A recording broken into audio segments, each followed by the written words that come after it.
This is CBS News Pittsburgh. Good afternoon, and thank you for everyone for joining us here on the North Shore platform of the T. We are absolutely excited to be here today to share the transportation, parking, and road closure plan for the 2026 NFL Draft, to be held 29 days from today.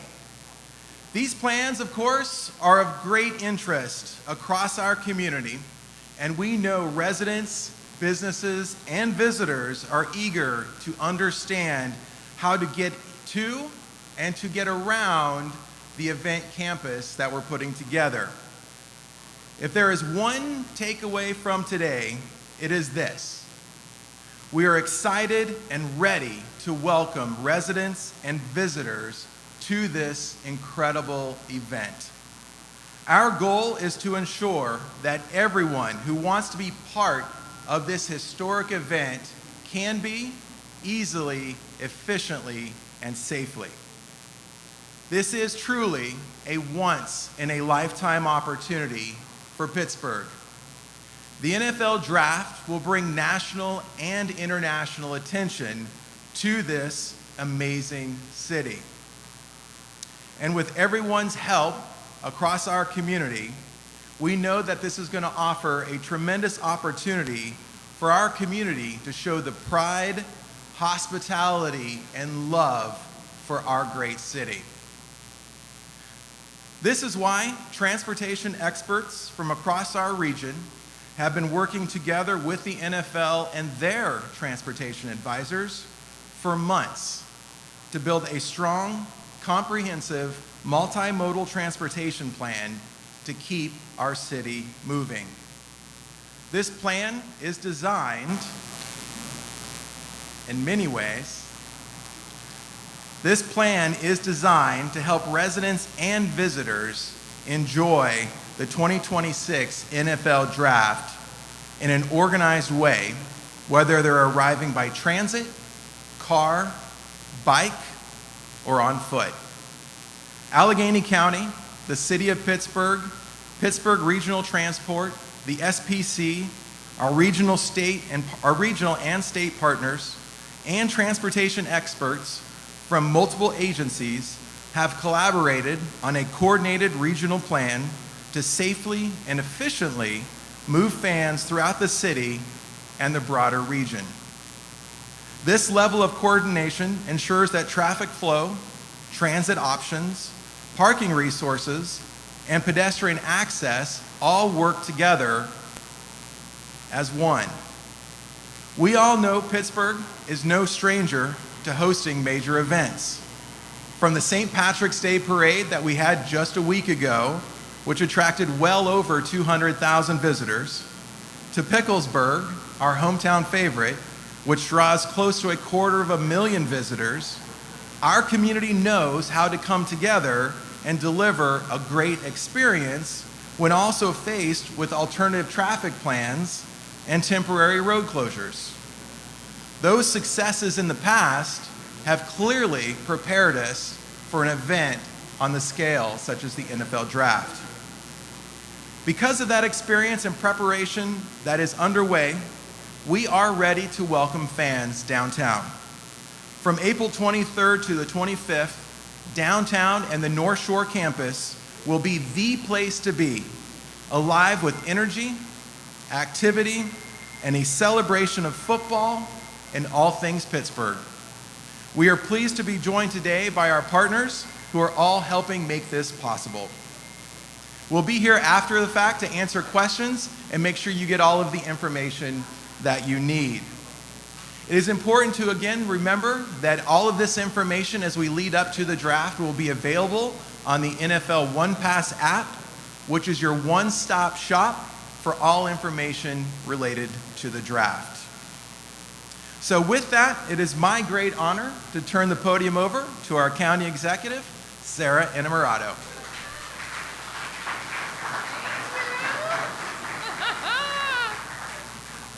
Thank you, Jared. Who's excited for the draft? Yeah! the draft is certainly a moment that we should celebrate because it uplifts and engages the entire Pittsburgh community. This is a free, F-R-E-E, exclamation point, free 3-day festival for people of all ages, and it's not just for football fans. There is something for everyone during the draft weekend. This is a celebration of Pittsburgh and what makes Pittsburgh great. It features local music and local food and local culture, and a day 3 makers market comprised of local vendors and a host of activities, activations, and unique only in Pittsburgh activities. The NFL and the Pittsburgh Organizing Committee have worked extremely hard to make this an event for all Pittsburghers. It is accessible in every sense, welcoming guests of all abilities, free and open to the public, and easy to reach thanks to this strong multimodal transportation plan that we are sharing here today. So you can bike, you can walk, you can take the bus, the incline, the T, you can even hop on the Gateway Clipper. So make your plan, come on down, experience the draft that's for everyone.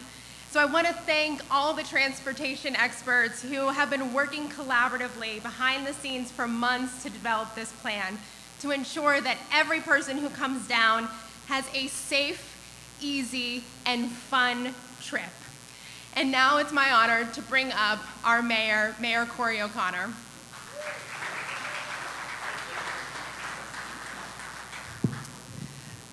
So the executive and I made candles yesterday, and I picked the wrong scent, but I picked up hers for her, so she got the right one.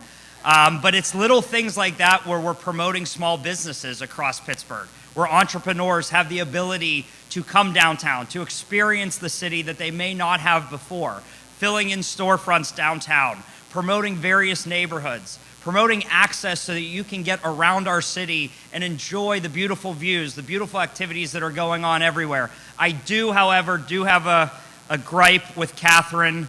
I did take the tea over here from the office, and it was 5 minutes late. So I hope that by the time the draft is here, we are running on time. Every team has a clock where they have to, make that pick in, so we have to be in there. But on behalf of the city of Pittsburgh, this is such an exciting time for all of us. But this is also a way to encourage our residents to come downtown. So often everybody thinks this is for visitors. This is also for Pittsburghers. This is your draft. This is when you have the ability to be ambassadors about Pittsburgh, why you live here, why you go to school here, why you work here. This is about us and our city, not the people that are coming in from out of town, especially not the Ravens fans. They're not really welcome. But everybody else who's here has to step up and be ambassadors to our city. So it's the workers that we see with the PR T-shirts. You're the welcomers to give directions for when you get off the tee. All of those things combined make this event such a great opportunity for us to sell Pittsburgh. And that's why we're all so excited. That's why it's all hands on deck to make sure that this event is not only about Pittsburgh, but it's about our future and what's going to happen after the draft and what we look like 5 years from now. So on behalf of the city of Pittsburgh, I want to thank our partners at the county, especially the county executive and all of the transit work that they do, from tees to buses. I also want to thank some independent organizations that are going to be helpful. Molly's Trolleys, who's going to be giving a neighborhood feel when they're giving tours out across the city. It's those things that are going to make this experience great for visitors and Pittsburghers alike. So it's now my pleasure to bring up somebody that's going to have a very stressful week when it comes to transit. I'd like to bring Catherine up to tell you about the plans for each and every stop that they have. Thank you.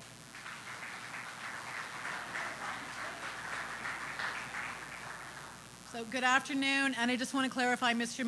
Mayor, if you used a True Time app, you would have known. I'm just saying.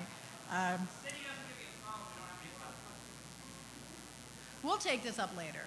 All right. Good afternoon, everyone. Thank you for joining us today. And this is an exciting week. Stressful, but good stressful. We are so happy to make the draft happen in the way that our staff comes together to make life happen every single day. So this is it's a major event. And from a transportation perspective, this is about moving a really large number of people efficiently and reliably over a short period of time. And now for us, that means focusing our service where we can carry the most riders and keep people moving to and from the draft. And if you are here and you have no desire to go to the draft, but you've got a job to get to, we've got you covered for that too. Our light rail system will be the backbone of our effort. The red and blue lines will run every 15 minutes, providing frequent high-capacity service between the South Hills, downtown, and the North Shore. And I see some of our folks in the back corner who will be working double time, literally, to make sure that we stay clean and efficient, so thank you guys. We'll also be introducing our 4 special football flyer routes from the north, south, east, and west, designed to bring riders directly from park and ride locations and into the center of the event. Do not drive that week. And if you do drive, please don't call me and complain, but let us get you there. Let us get you there. All 4 routes will operate every 15 minutes Thursday and Friday, and every half hour on Saturday. They will serve key park and ride locations in their corridors with drop-off and pickup points at both the draft experience at Point State Park and near the main stage in Acrisure Stadium. Riders will be able to park, Uber, carpool, or ride in once, hop on, and let us handle the rest. And we'll offer additional trips on the 28X Airport Flyer. Now, to support this level of operations, we will be adjusting our schedules.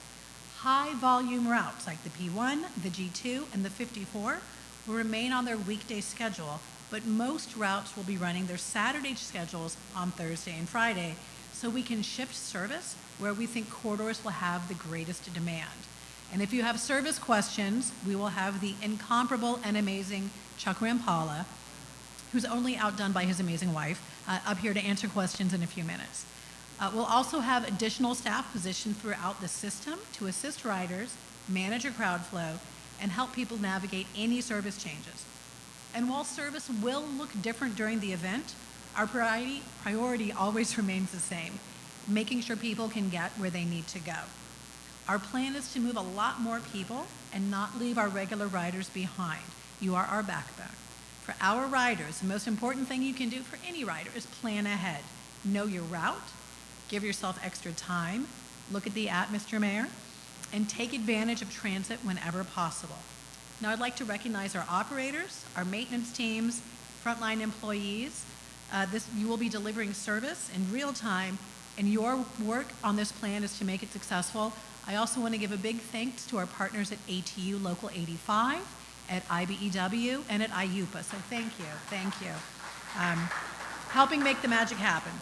We are ready to carry Pittsburgh through this moment, and we look forward to being part of the experience for everyone coming to the draft. And now it is a great honor for me to call up the next speaker, who I never get to introduce, the Honorable Rich Fitzgerald.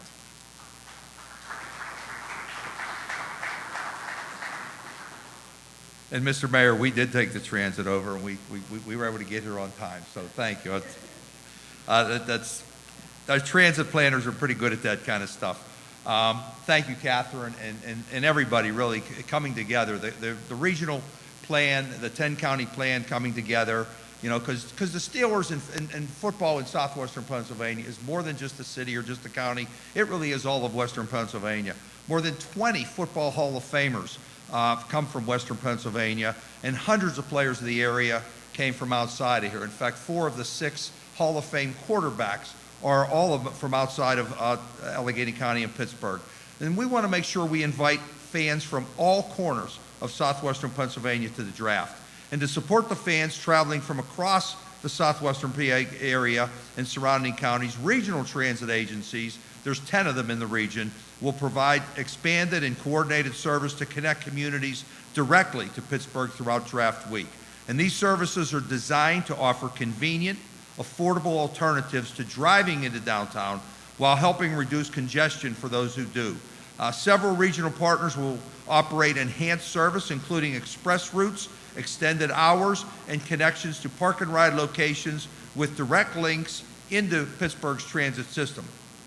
The regional service is being provided by the Beaver County Transit Authority, the Butler Transit Authority, the Newcastle Transit Authority, the Freedom Transit, which is Washington County Authority, the Fayette County FACT Authority, and the Mid-Mon Valley, which covers many of the multiple counties down into the Mon Valley. And together, these regional services create a coordinated network of access points across the region, making it easier for residents and visitors alike to travel from draft events throughout the city and drive into the city. Additional details will be coming out in the coming days. But I really want to thank not just the folks that are up here, the mayor, the county executive, they obviously been doing great work, and Jared and Catherine, but there's been a lot of people behind the scenes who have really been working very hard, and I'm gonna single some of them out. I want to thank P3R, Troy and Brian Schmidt for the great work they've been doing together. You mentioned Chuck Rampala from PRT, who's been putting this together. Our friends at PennDOT have been great partners. Lori Musto is here today. In the Beaver County Transit Authority, Mary Jo Mordini, who also chairs the 10-county transit agency coming together. And from the SPC, I want to thank Lily Gabreski and Devin White for the work that they've been doing. An awful lot of meetings, an awful lot of coordination, awful lot of calls bringing that together. So thanks, everybody. And now I bring back Jared Balker to answer all the questions anybody might have.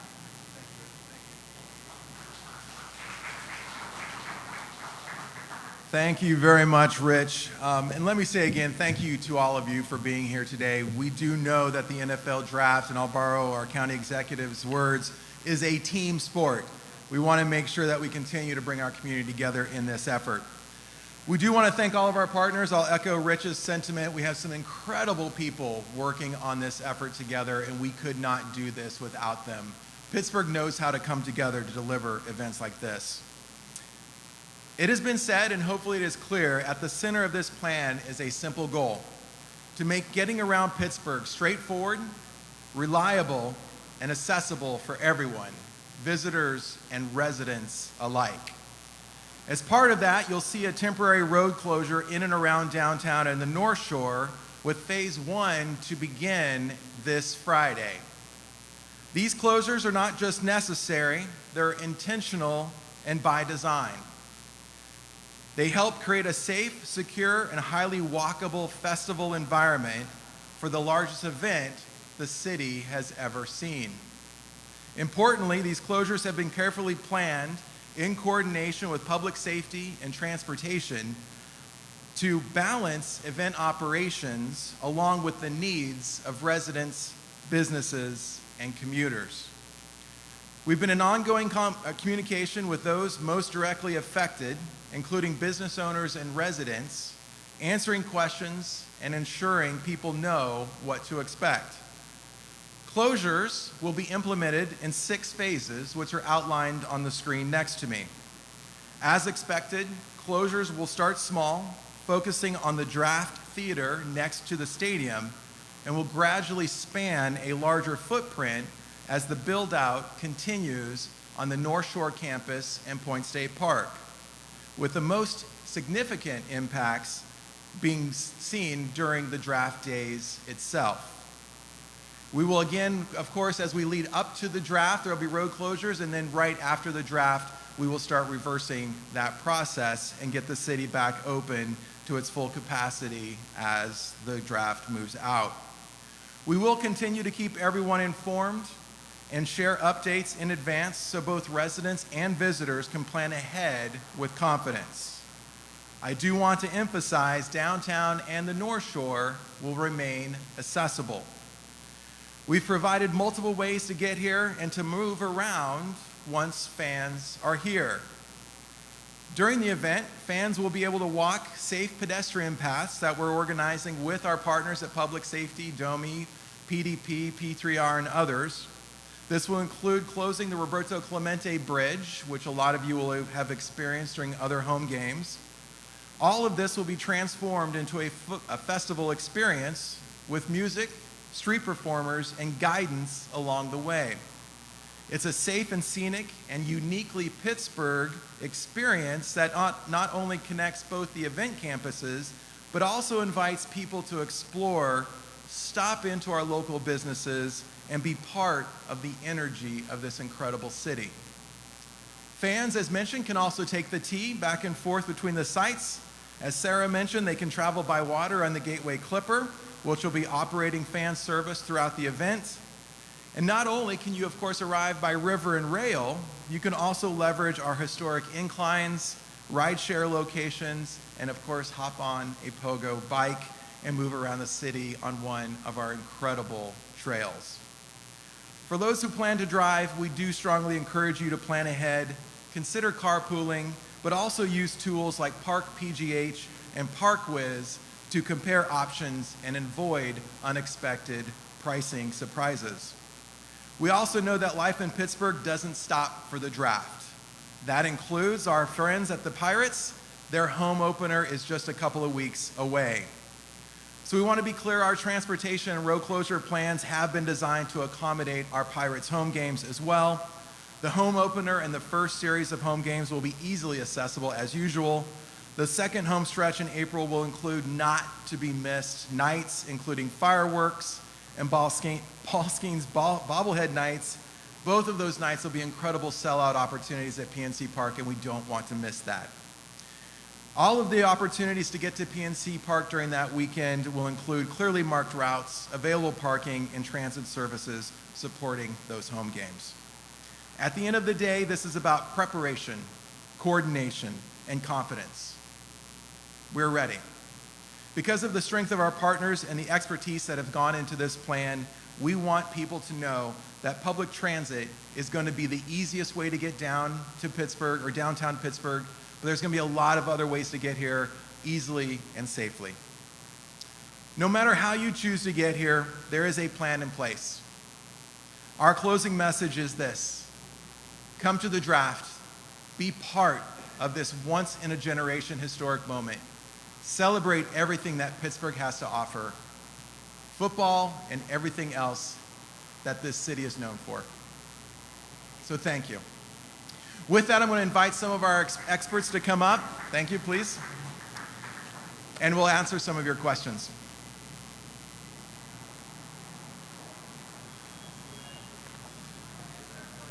All right, everyone. Thank you for joining us. A couple of housekeeping things as folks kind of move forward. We know that this has been a hot topic and that there are probably likely a lot of questions. So I am going to ask all of our speakers to kind of join me on this side, and then we'll have kind of our subject matter experts in the transportation space on this side. We are going to have, our speakers have a tight schedule today, so we're going to do a couple minutes worth of Q&A for the best person. It's going to kind of hop to the podium and answer your question, and then following this open Q&A forum, we are going to have our subject matter experts kind of hang around in case there's more logistical questions that we could answer. A couple of other things. Our team, the Visit Pittsburgh team, please raise your hands. We have the press release that's going to be going out immediately following today's announcement. It is extremely robust. I think you're at 10 pages of content, so a lot of great detailed information is available. Maddie on our team has that, so feel free to grab one of those. And then today's transportation press conference is about transportation. So please make sure that your question is directed to the multimodal plan. If there's any additional draft related questions, feel free to see me or Alex Kenzakowski, our communications director, after. So with that, I will open the floor. If you have a question, please raise your hand. State your name, your outlet, your question, and then if it's directed to a particular person, let me know.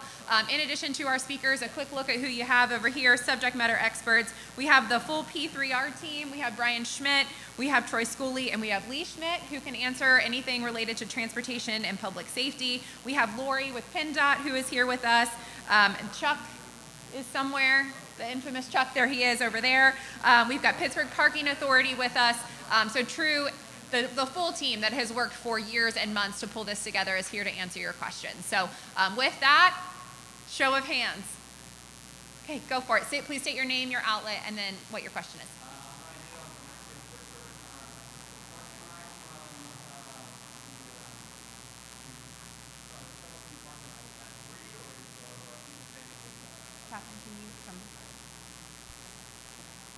Folks can use a weekly pass. We have all of our stuff lined up through the the draft app, also through Visit Pittsburgh. So there's a whole bunch of information to keep it really easy for you. But once somebody's in, that pass will cover them for everything.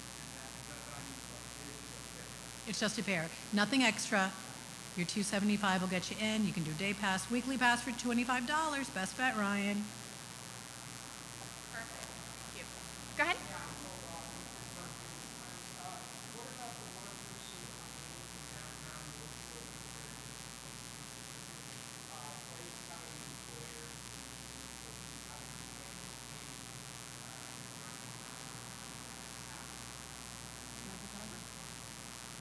It's a great question. It's similar messaging that we have for fans who are coming down. Transit first is the best way to get to the downtown area, even if you're working during that period. We're aware of a lot of companies that are employing in the offices that are typically going to go or planning to go remote that week. But people who are working in the hospitality industry, retail, and other services, we're really highly recommending that they follow the same advice that we're giving to fans, is to take public transport. But of course, they're going to have opportunities to park if they're going to drive down. But we're going to ask them to follow the same multimodal plan as we would with our fans. Great. Megan?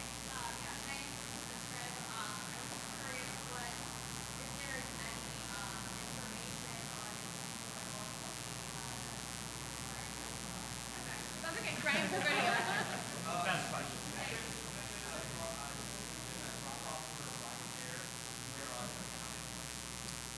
So those are still being determined. NFL and Uber have a strong national partnership, so they're working out the final plans for those. We are making sure that as we're thinking about rideshare opportunities, how people get in and out of those services is going to be really important. Obviously, when people get dropped off at the site, those services typically drop off wherever is convenient for that rider and where they're coming from. But we're also working to make sure that people can safely get to a place where they can pick up those services, whether they're on the North Shore campus or in the downtown. So Uber and NFL in particular have, again, a national partnership, and they're still working out some of those final details.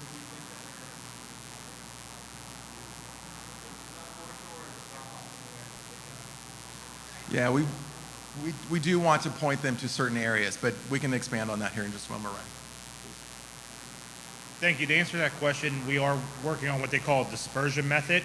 So we'll have a geofence around the footprint from a pickup standpoint. That way, those cars are not clogging the roadways as we're trying to get people out.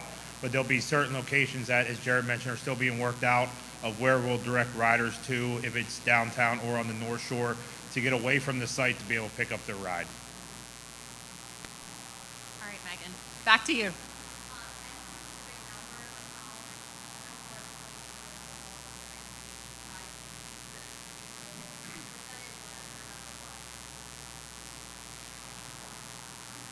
That is a great question, Megan. Thank you. The reason that we're moving to a weekday... Thank you, Ed. So the question is, how many transportation workers will be involved compared to a regular weekday service? And of course, I said, Megan, excellent question. We are going to run a weekday level for an enhanced level on the trains, but that's one of the reasons we're taking the bus to the lower schedule. Couple things. It would not make sense for us to be able to hire up just for 3 days. We have a bunch of folks who know that they can get this done, and they'll put the long hours in. So we'll have weekday rail, but weekend, that frees up buses. This also means we have fewer buses trying to get into downtown and make it worse. So it will be the same number of folks we have on a weekday, just a little more stressful. Perfect. All right, I'm going to go to the other side of the room. Couple questions over here. Go for it.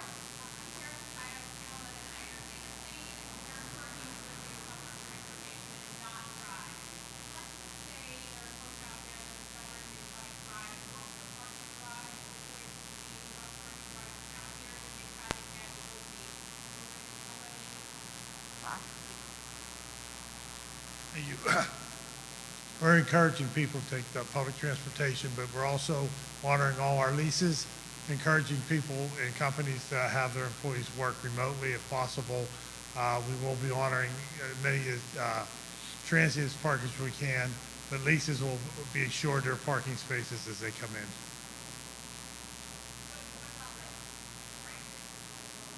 Prices are adjusted accordingly. The Parking Authority will still be the low-cost market provider in the area. We haven't set the prices yet, but they will be higher than the regular prices. all except for our Second Avenue lot, which is our remote lot. Thursday and Friday, that'll remain the same prices. Perfect. Okay, go for it.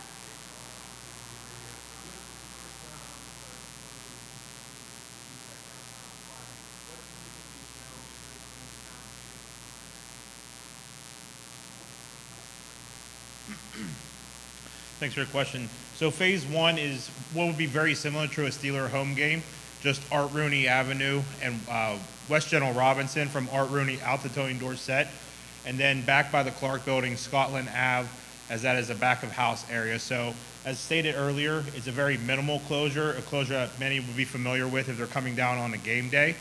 Just because roads are closed, there's still access into the parking garages and the parking lots, especially during the Pirate home game. But that is the first phase that starts this Friday, 3/28, and will go through April 12th. That will be in play, which would encompass that Pirate homestand. Perfect. Gigi, you got something?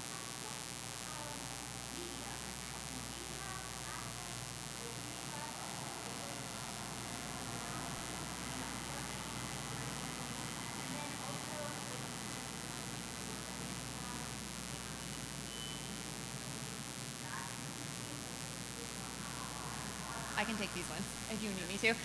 So for media, this is great. We have a very captivated audience. There's specific media credential and access information that will be coming out from our team in the coming weeks.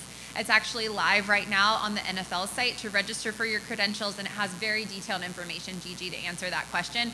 Our team will also be sending it out to all of you, our local media partners, to make sure that you get the access that you need. So more to come on that. And then on the accessibility front, you'll see that within the press release as well, that the NFL plans to do a special accessibility announcement. I believe it is April 10th, but that date is in the announcement. So we, of course, the draft is for all. We're encouraging all to come down, but a more specific detailed announcement related to that is coming in a couple weeks. All right, next question. Go for it.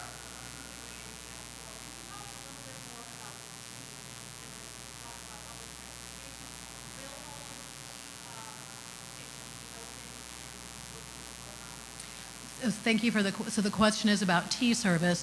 Every tea station will be open now. It is Pittsburgh. Trees fall down. We have landslides, but God willing, everything will be open. Again, the red and blue lines will be running every 15 minutes, and we have all hands on deck. So every operator who's available, every maintenance person, every power and line person. So we'll be out there making sure stuff is up and running, and then also all of our facilities folks will be out to making sure it's as clean as possible. So thank you for the question. Okay, perfect. I think I saw one other hand. Go for it.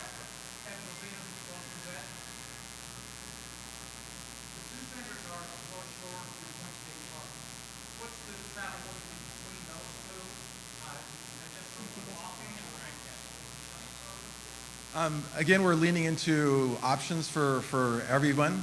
The best way for fans to get back and forth, though, is going to be on our pedestrian path. We will have street closures that you'll see in the plan, getting people easily and safely from Point State Park through the downtown area, across the Roberto Clemente into the North Shore campus. That whole area will be programmed, as we said. There'll be a lot of signage along the way, entertainment and other aspects to make sure that that festival experience is connected in both sites.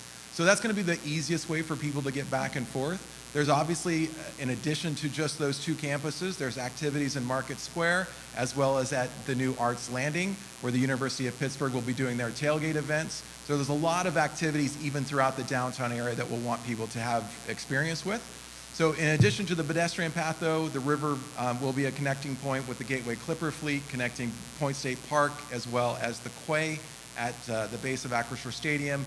The Clipper will also be providing transport from Station Square over to PNC Park, as they would typically do on a home game for baseball.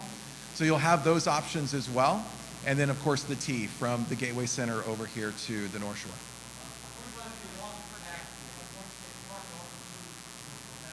So that pedestrian path will be closed just from a security standpoint. We're concerned about the volume of people that would try to use that pedestrian path. So we want to make sure that it's kept safe. So the pedestrian path, access path will be through the downtown area. Perfect. All right, we want to be respectful of our speakers' times that have busy schedules today. So I'm going to take one final question, and then our subject matter experts will hang around. Go ahead, I haven't called on you. Go ahead.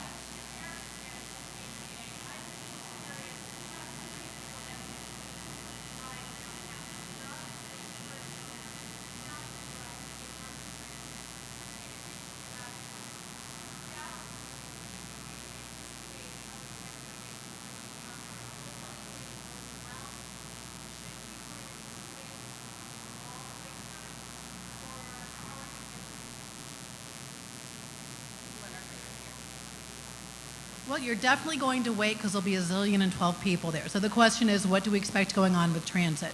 I will tell you today, we could overload every single car we have and run them very quickly. For safety reasons, like we can't go every 3 minutes, we have to get through crossings, etc. We're still going to have more people than we'll be able to get, but we will be the best option regardless. If you're in the downtown free fare zone, there's no fare to pay. You get on, we will get you where you're going. So we do anticipate a lot of people, but there's way more room in our T car than there is in your own car. So come on down and give us a chance. At least if you're riding with us, you can do Wordle on your phone. All right. So that's going to conclude our official Q&A session. Thank you very much to all of our speakers for making time out of your schedules to be here. If there's any more specific transportation logistical questions, we'll hang around for about 5 more minutes.